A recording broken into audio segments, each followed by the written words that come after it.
I want to ask you if you have, was there any incident in your childhood that made you feel especially special?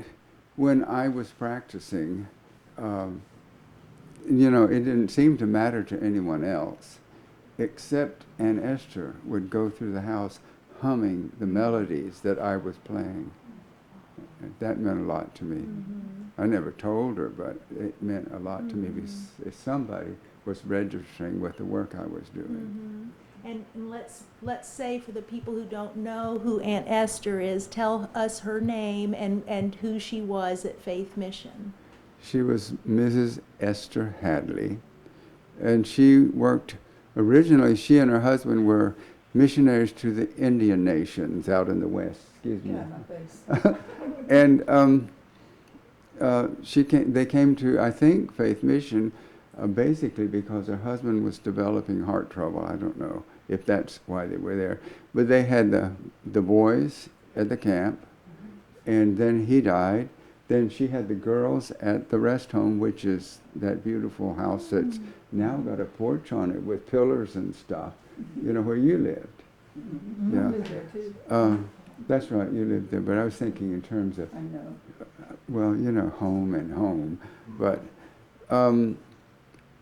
where was I going with that? Then she came to the main house when the orphanage got shut down, or even before, and she took over basically running the place. Mm-hmm. She was the cook.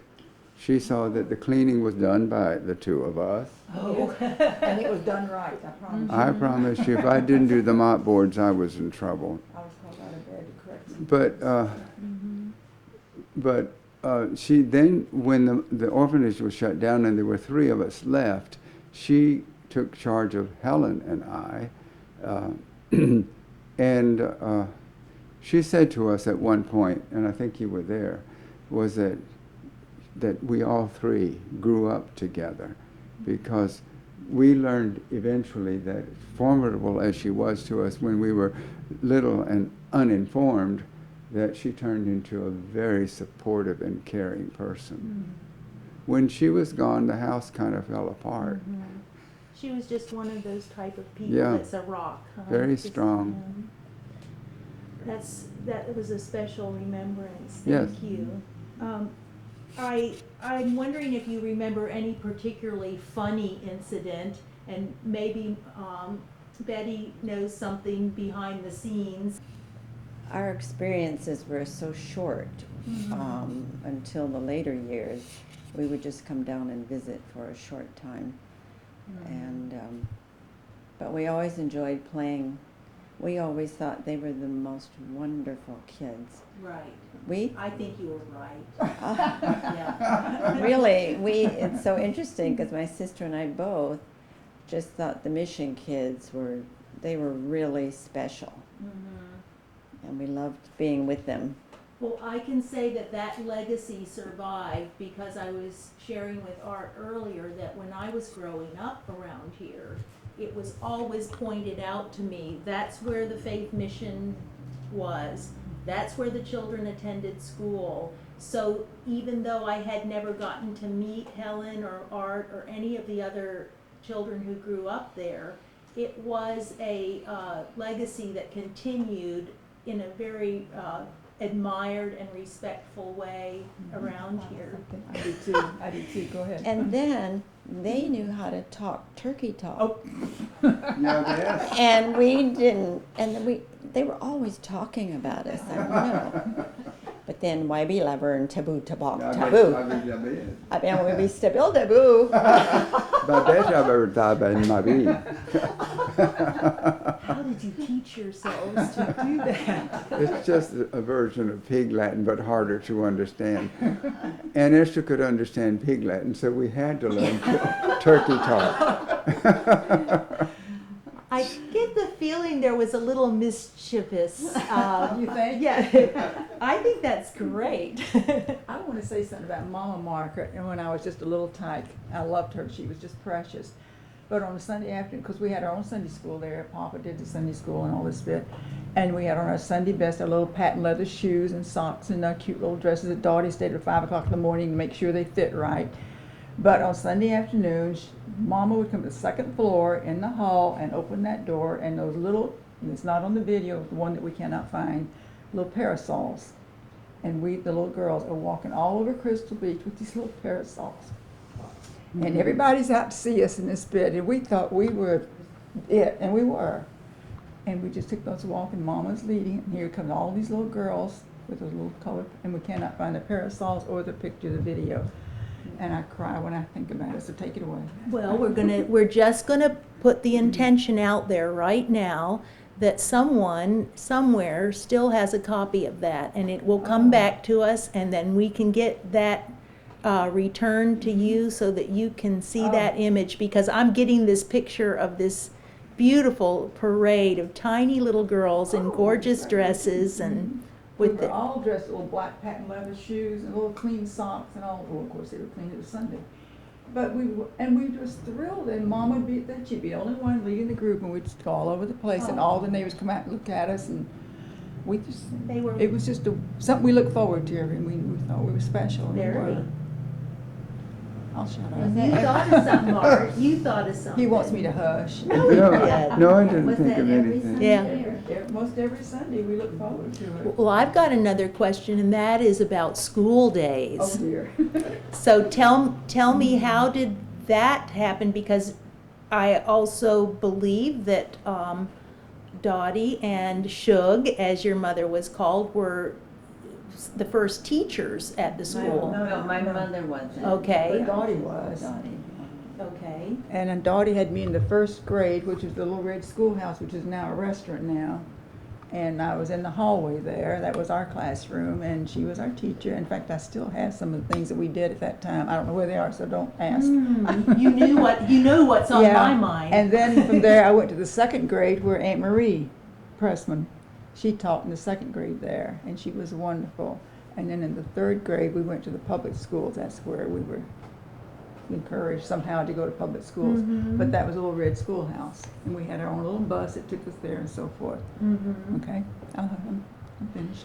I got to go to school at 5, and I don't know why they decided that I was going to go to school at 5. I must have been precocious. I must have intimidated. Dottie was my teacher. All I remember is the little chair and sitting in the front row. Or she could keep her eye on you. I guess. That's, But the second year was in public school, so it was right. You were probably in the second grade when all of us went to public school. so you two were coming along at that time when the faith mission use of the old Wall Spring School was being closed out, and the children were being transitioned to To public schools. schools, I'm thinking. And we went probably from being very insular to being a part of the community, at least that much. And do you, yes, I believe you must have, do you have any remembrance of what that was like to be going to school with, The public schools? yeah. It was an experience. But it was fun. I mean, we made friends, and we could, play with a lot of the outside kids away from the home in this bit. And I had a wonderful teacher there, Irma Morris. I still think about her. She was so kind and so sweet. And we were accepted, at the school because, we just weren't always mingling with everybody. And Because we didn't- were scrappy. we told it like it We is. did pretty well with sports and that sort of thing. But I went to Ozona, and by the time, I don't remember my second grade teacher, by the time I was in the third grade, there's almost a legendary name in the area, Mrs. Revere. Daisy Revere. Oh, was she amazing. She played the piano, and she played piano for church, and she played brum, brum, brum. I thought that was the most beautiful thing I've ever heard.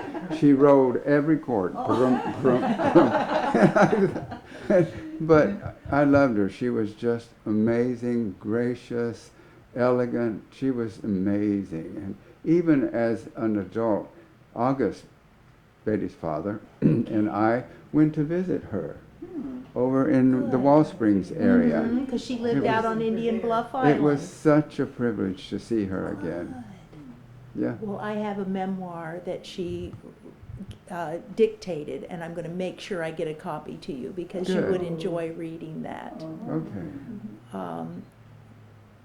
Yes, there's a lot more to the Erickson family and the Miss Revere, but that's wonderful that you had that exposure to Yeah. the music at Ozona Elementary. Yeah.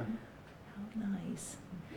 So I'm also wanting to ask about the being on the waterfront in Crystal Beach. How often were you allowed to go swimming? You just didn't go when you wanted to. You waited till you were told you could go, right? Or if you cleaned your plate, ate all your food, or if your room was clean, you got rewarded and go.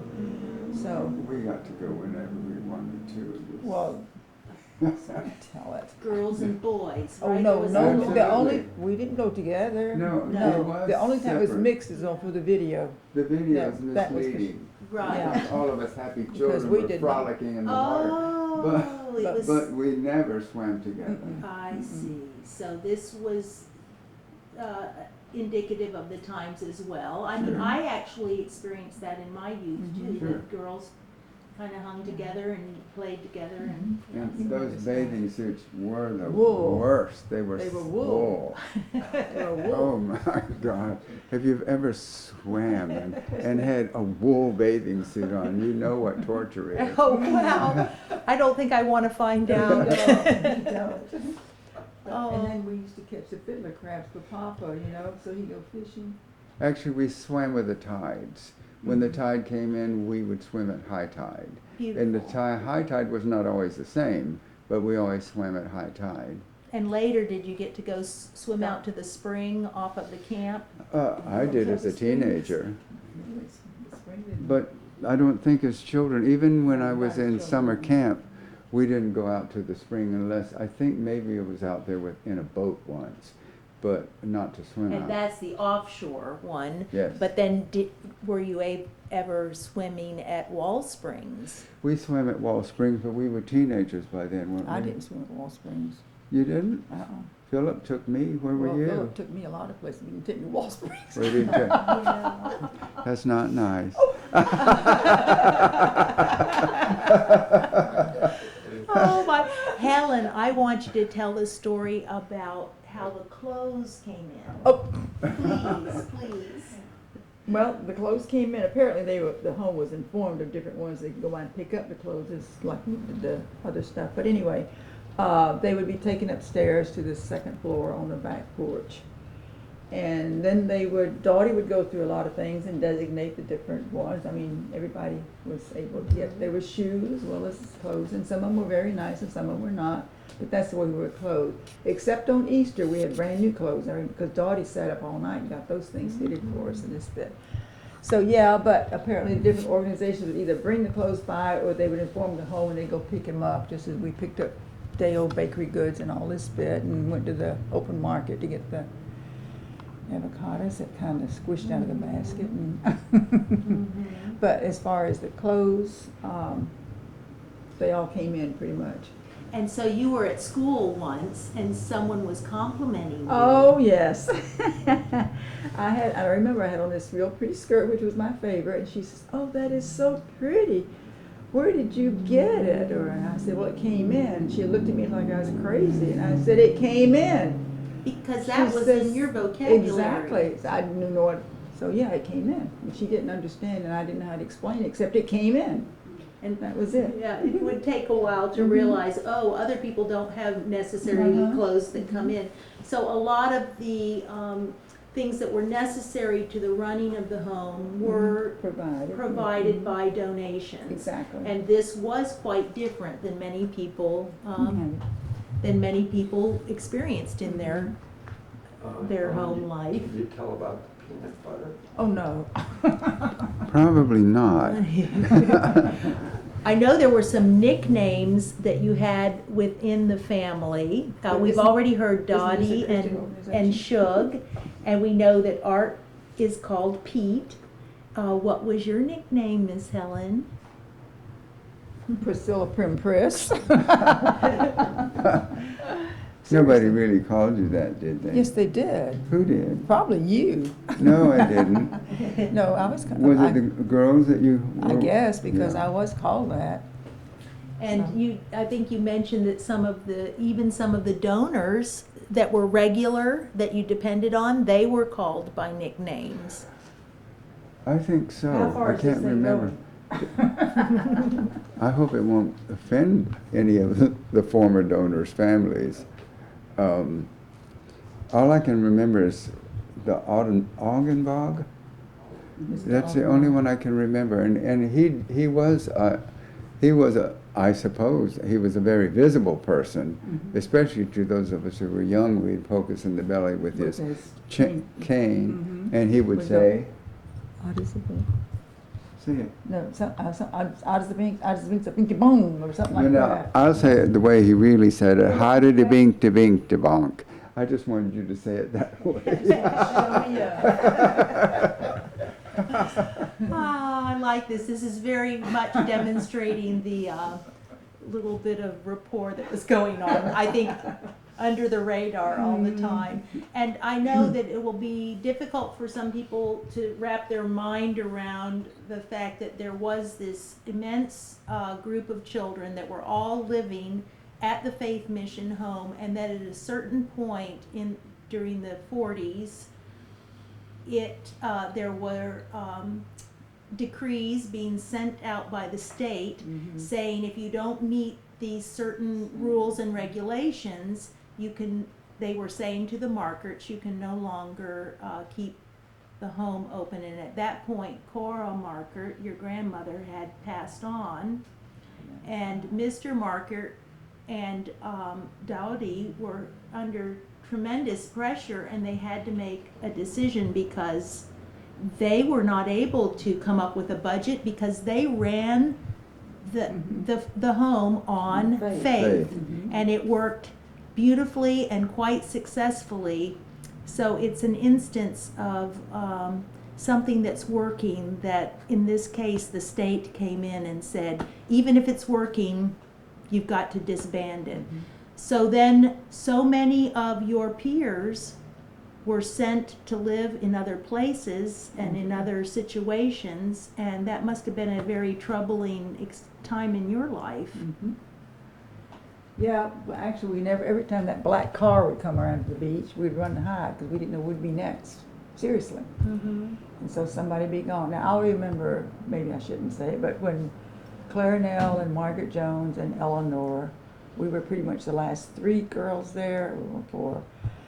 And I was in the dining hall setting up the table and this bit for, I guess, the next meal and whatever. And this black car. We'd have loved to flatten her tires, but she came, and of course they had to leave.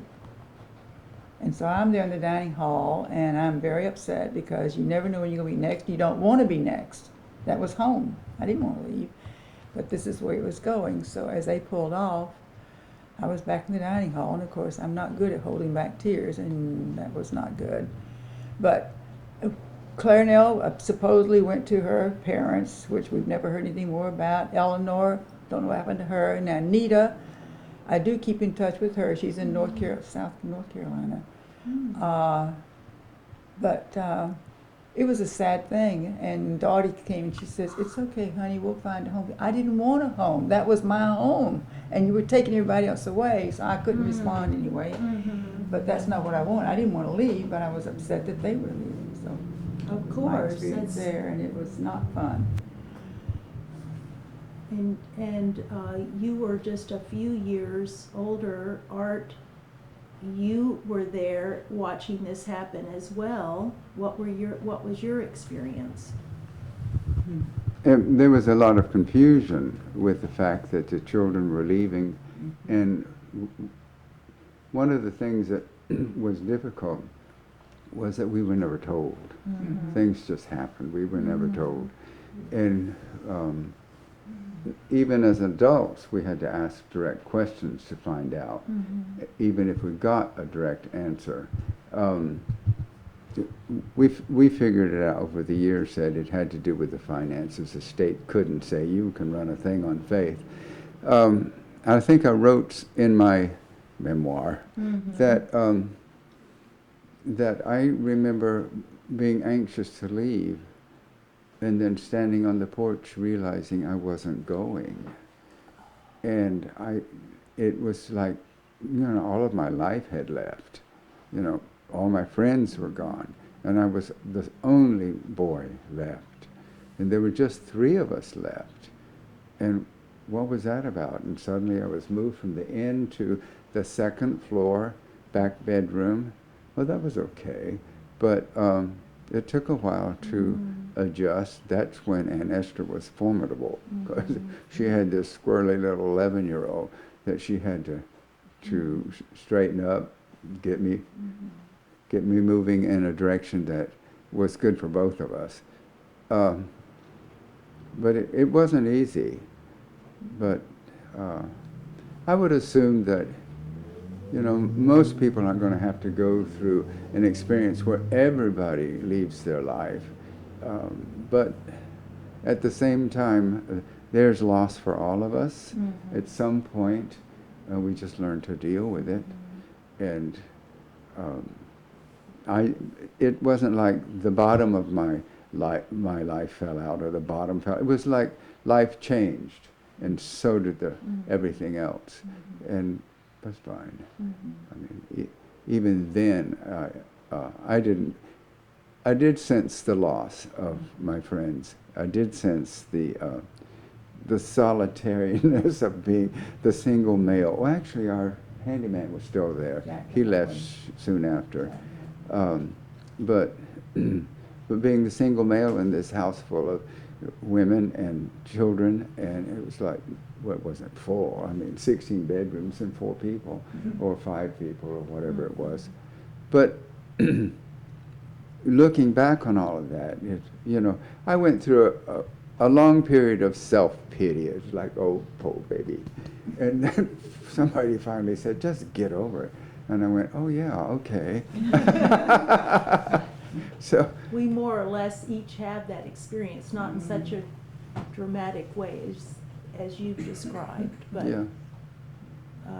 You definitely have grown up quite well. Oh, to think what it could have been to go into a foster home, or it could have been to go home and live with parents who didn't really want you.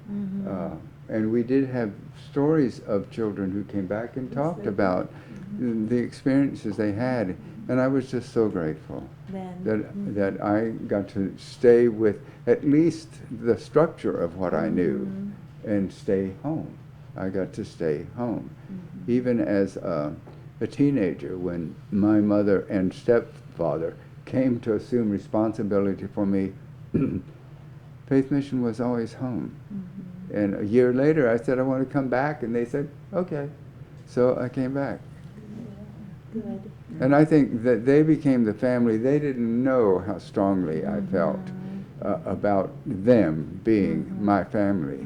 But because I had such strong connections with them, whether they had them to me or not, I don't know. But I think so, because I was always welcome. Thank you so much for sharing that and being so candid with us. I think we all find points of connection, even though we did not have your experience. There is something in each of our lives that mimics some of what you went through. I'm thinking that I want to make sure if there was any other, I know that the people who will be watching this will think, why didn't you ask this, or why didn't you question about that? So does anything come to your mind? This is a very big story. It's a story about which a movie could be made, because the dynamics and the ideals that were reflected in what you experienced as your childhood and some of the conflicts make for drama, right? I would like to say that, of course, Pete had his mother, and that there to come in and talk this bit. They were trying to find my folks and never could. Apparently, and one night, this when Papa was still living, they called me down at the dining hall, and he says, Helen, we cannot find your parents. They have tried. The welfare department of the state had been trying. They could not find them. And he says, I'm not telling you this can happen, but if you choose that you don't want to go, we will see that you get through high school and, you know, continue with your education. Of course, I'm like, I don't want to leave, you know, this was home, you know, it was home. And remember the big old table there in the kitchen, they're all around there. So he said that he would talk to the welfare lady again. And a couple weeks later, he called me down again and he says, okay, you can stay. So with that, I was able to stay. And then they did see, I went to Toccoa Falls for the 11th and 12th grades and then on to college. And the x-ray over here in Dunedin and so forth. And Chase Richard caught him and he got worn out. He's no longer with us now. But it's been a good life. It's been good, and I'm very thankful. I mean, every life has its trials and tribulations, but hey, God's been on our side. And He's not going to let us down. We can't. That teaching of looking to somewhere bigger than all of us Mhm. for the sustenance we need, that lesson did perhaps. And I do have to say that when we had Bible conferences, they had some wonderful musicians that provided the Swiss bells and the marimba and xylophone, the triple octave chimes, didn't we, Pete? Yes. You were the And the- musicians. We have some wonderful The people photographs. loved it.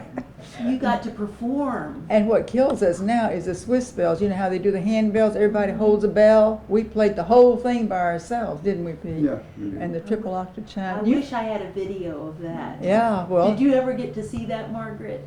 Them playing the Oh, Swiss I'm bells? sure we did, you know. it But has- they just did it and it was, yeah. Uh-oh. Uh-oh. The childhood thing. I got to join the musicians on the instruments, the marimba, the xylophone, the orchestra bells, and on the triple octave chimes. Oh, yeah. Once I was in with Margaret in Colorado. We were at an antique fair, and I walked in and I said, "Look," I said, "triple octave chimes," and she said, "Play them." Well, they were all hung wrong, so I had to hang the whole set right. And then I began to play some of the hymns we used to play when I was a child. A Methodist church bought them right on the spot. See? And actually, that was a triple octave chime. I've never heard a better sound. Ours sounded like tin cans That's right. compared to that. But the people loved them. Well, I just really want to emphasize again how very, very thankful we are that you would come and share with us your memories and give honor to the Markert family for founding and providing Faith Mission. We recognize, of course, every childhood has its challenges, but I salute you very much for the people you have become, and I thank you again and again for how you have assisted us with this exhibit. And we have a beautiful presentation. Yes. When my children were growing up, Dottie was their first violin teacher. We were living in Crystal Beach at the time. And this is one of the instruments that she gave us from the mission. And this was the 3/4 size violin. So I would like to have that here Oh. on display with the other things that you have.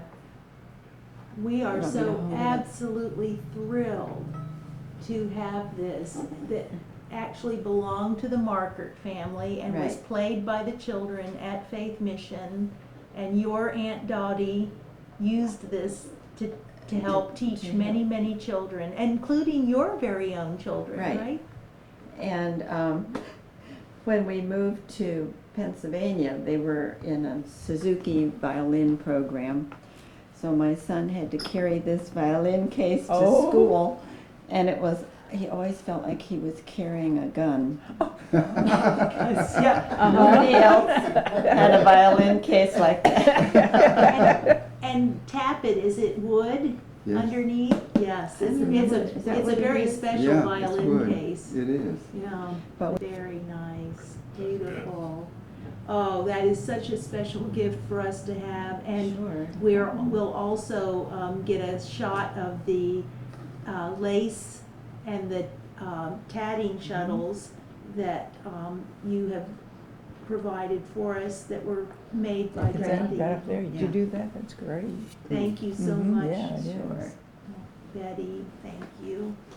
I'm glad, and I appreciate that you have given us a tape of your Aunt Irene Dowdy telling about the founding of Faith Mission and stories about when it existed in Tampa and how they came to find the Blue Heron Inn in Crystal Beach.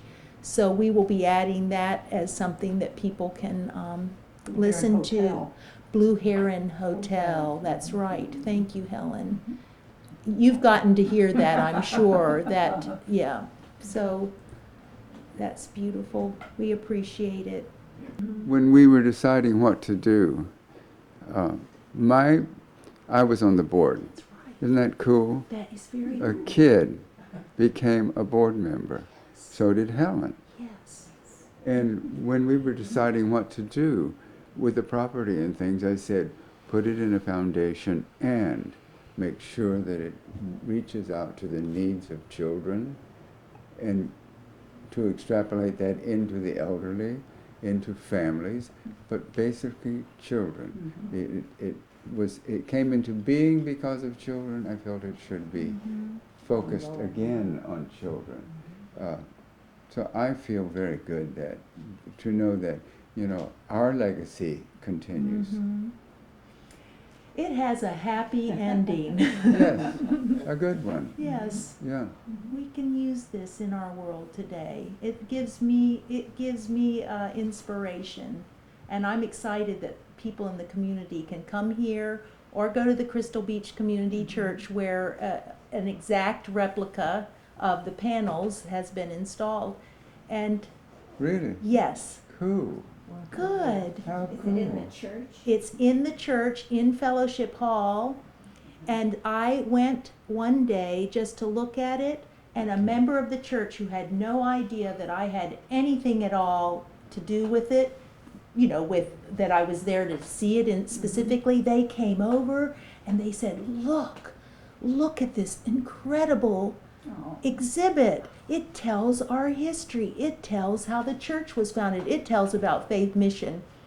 So that meant everything to me. As you said, it meant a lot when you would hear Aunt Esther humming your Yes. melody. It was like the validation, and also to receive that validation from the Margaret relatives and from Helen and Art. That meant everything. Thank you. Thank you. Yes, absolutely. Thank you so much, Betty, for being here today. Thank you, Helen. Thank you, Art. It's been a pleasure to get to speak with you here at the Palm Harbor Museum. And I'm Terry Fortner, a volunteer with the Palm Harbor Historical Society. Thank you so much for watching.